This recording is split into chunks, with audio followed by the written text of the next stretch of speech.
It is a beautiful afternoon, and today I'm really excited because I'm starting the cabinet faces.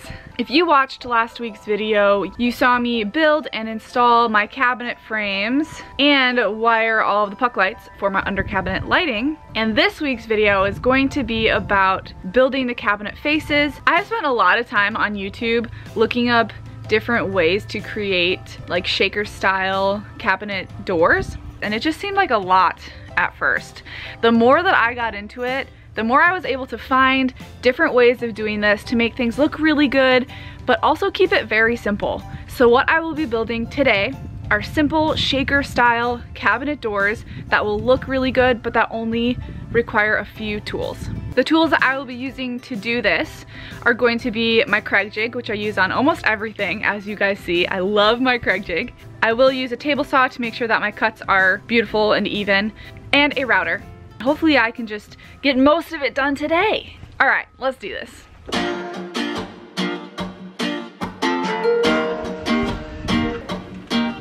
So for this kitchen set, the stiles, so the vertical is going to be 12 1/4 inches. The width of this border is going to be 2 inches, meaning if I want my lengthwise, my horizontal rails to be fully 27 1/4 inches wide, I need to subtract 2 inches on each side that my stiles will be running. So basically 27 1/4 minus 4 is going to be 23 1/4 inches. So my stiles will be 12 1/4 inches, while my rails I will cut to 23 1/4 inches. Pretty simple math at this point. I will link this below, but this is the hardware that I decided to get. It is a 1/2 inch overlay for a face frame hinge. My cabinets have a face frame on them. For this, I am using 3/4 inch birch.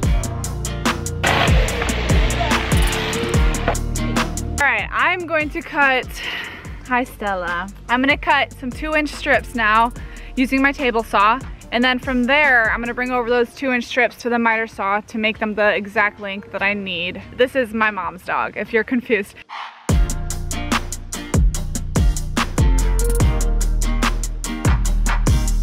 I got 1, 2, 3, 4. Stiles and rails are all cut, but they're not the correct length. I am going to make my own little stop so that I can just slide it and go, slide it and go. First day of spring, and I just wanna sing to everything that's moving, every single little thing. To them birds flying free, fish in the sea, flowers. Okay, first things first, I line up exactly what this is going to look like once put together. Because I'm not an expert and some of my cuts weren't perfect, I'll play around a little bit with where the joints look the best. So this is the front. These two stiles are not gonna have any pocket holes in them, but these will. So what I'm gonna do is put 2 pocket holes here, 2 pocket holes here, 2 and 2. Under the palm trees in the California sun, sang underneath our feet. Morning's just begun. I'm gonna switch my bit. I don't remember much. When you are using the Kreg jig and using pocket holes, it does add strength to use wood glue along with the screws. So I'm gonna dab some glue on that. You can hear my mom's chickens in the background. But here's the best trick. Once you kind of get it set up, take a clamp and put it right on that seam. Clamp that bad boy down. This is gonna make sure that it stays really, really flat to this wood, to your workspace, which will make a really great seam. I'm gonna screw them in. Smile upon my face, then it all turns black. And now, you take a look at the seam in the front. There's a little bit of glue that we can sand off, but it is a really nice seam. All right, I'm going to continue that process. Oh, I wish that you could stay. I don't care about the other one. I don't care about what you've done. There you go. Oh my chicken, shush. But I do want to do a little bit more work here on the back. Oh my gosh, this chicken is actually driving me nuts. Just to make this back side look even better, I am going to plug these holes. So I'm just gonna add a little bit of, in this part you don't really need to do, but I'm choosing to do it. Dab that with some wood glue and throw in these little plugs. Under the palm trees in the California sun. Here's the back. I'm gonna let all of these plugs dry, as well as the extra glue holding together the pocket screws. This was actually the last frame. Okay, this chicken. Which one are you? Are you Zoe? Zoe, can you please stop talking to me? So this was actually, hey! So this was actually the last frame that I did for today. The other 3 are drying inside. And tomorrow we will go through the next step. See you then. And these are all dry now. So I'm going to take some time and sand all of these down, sand any excess glue on the backs and the fronts, and then we'll move on to the next step. You can go back with wood filler and fill some of the little spaces that are going to be in your plugs. I'm not gonna do that because I don't care. Just another little tip, make sure that you're only using a little bit of glue, just because if you use too much, it's gonna be very annoying to sand it all down. And now what I'm gonna be working on is essentially creating a space in the back where I can set in a piece of 1/4" plywood. And one of the reasons why I decided to go this route is because I found a router. This will be my first time using a router since high school, I think. And I don't actually even remember using one in high school, I'm just assuming I did. So I'm gonna place the router, pull it into the wood, and go around the entire outside. That will allow a 1/4" plywood to be set into the back. I always get a little nervous before I use a new tool. I think I'm just gonna turn this on and see how it feels.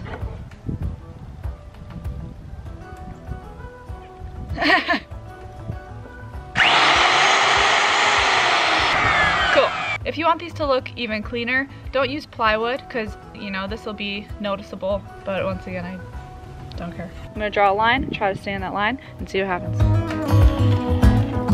The windows closed to fear and doubt. I stopped and turned, trying to find out. If you guys want the backs to look a lot cleaner, or if for some reason you know you're going to be seeing the backs of your cabinets, I would suggest creating a little stop for it, or they have guards that go on the router as well. Now that I have these edges routered out, I am going to cut all of the 1/4" plywood that will be set in the back of them. So in an attempt to make this a little bit cheaper, instead of getting 1/4" birch, which right now is like 50 bucks, I ended up picking up this other plywood that looks really nice. It has a little bit of texture to it, and it was just under 30 bucks, so.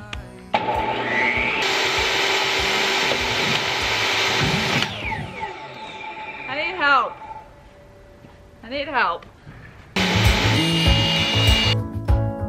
You shine so bright.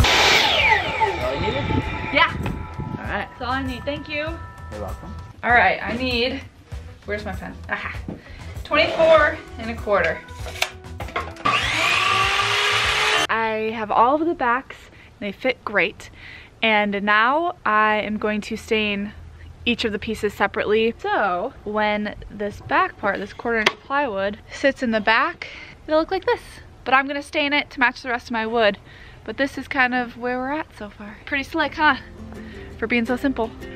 It's cheap, but it looks cool. We got time on our side. There are a few different ways that you can do this, and I'll show you what my plan is. What I'm going to be doing now is placing glue on this inside edge that I routered out, choosing the side that I want to be visible, placing that into my frame. You can just rely on glue, but you can add a few small nails as well, which I will be doing. I do not have the right size for my nail gun, so I'm just going to do it the good old-fashioned way with a hammer. I am then going to go over everything with the oil-based polyurethane. Cool, love it. This is what it'll look like. Do you feel that we got something strong? And I saw you walking the... Hello, good morning. Oh, I didn't tell you guys this. 2 days, it is raining. Barely, it'll be fine. 2 days ago, I tore out all of the shiplap that was behind my cabinets. It ended up being kind of weird, not fitting together right, jerry-rigged up there. It also resulted in me losing a lot of space. What I decided to do was rip a bunch of small, I want to say they're like 3 to 4 inch strips, and that is what I'm going to use for behind the cabinets. Here is it all of the boards are taken out.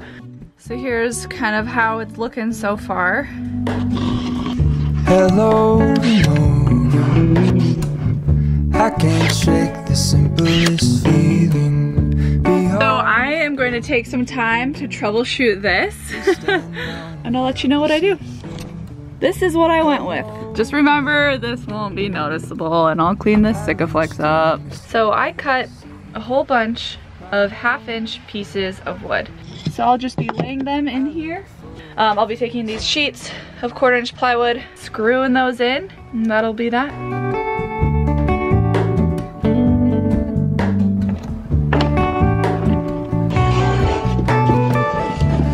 It's in. Oh, I love it. Look at how good that looks. These are the hinges that I'm using. I will link these below. These require a 35mm bit. I got the right shit. There we go.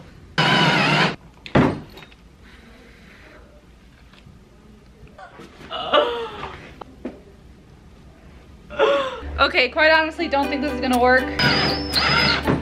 Okay, this one works. Okay, that's dangerous. Jeez. You said let's jump on the bus and take a ride downtown. Well, I don't know about that.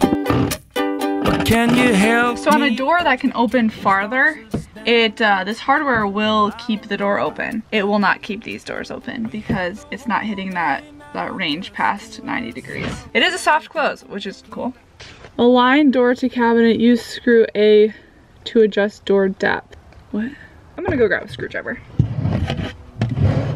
Oh, so by screwing this little screw in, it's actually pulling the hinge down, allowing me to give it a little bit more space. That's cool. Oh, that's better. Now it's not catching on top. And here is the final product. My life was great till you added colors. I absolutely love them. So the cabinets are not 100% done yet. I have just a few more finishing touches, including these guys. So what I just cut out are the dividers that will go inside of my cabinets. My plan is to stay in and protect these tonight and get them in the morning. And lastly, when I drive, they do make a little bit of noise. So I'm going to research and figure out what type of latching mechanism I want to use. All right, I just went to the hardware store and I ended up picking up pretty cheap magnetic catches.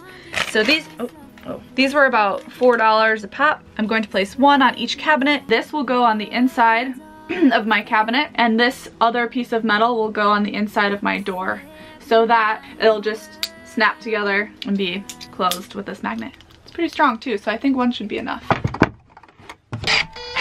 So after some adjusting, check it out. Beautiful. Okay, I'm gonna do this to the rest of them. All done. I'm going to head inside now and finish staining those dividers so I can finish this entire project tomorrow morning. One of the things that has been tough about working outside and kind of using this basement, it stays really cold down here. So when I'm staining and protecting my wood, it takes at least a full day for the oil-based polyurethane to dry. So I am going to get a fire going in the wood stove.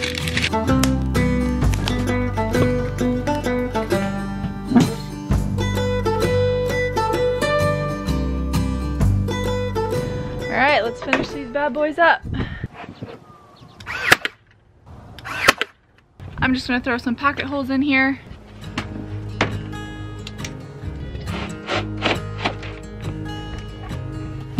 I still need to sand this down, and then I'll probably fill these with these same little pocket hole fillers.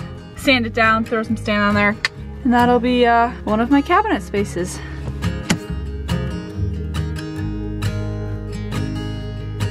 This side above my bed, this is where I'll store all my clothes, and I decided to not go with a divider in there just to make it a little bit more open and give me some more flexibility with my space.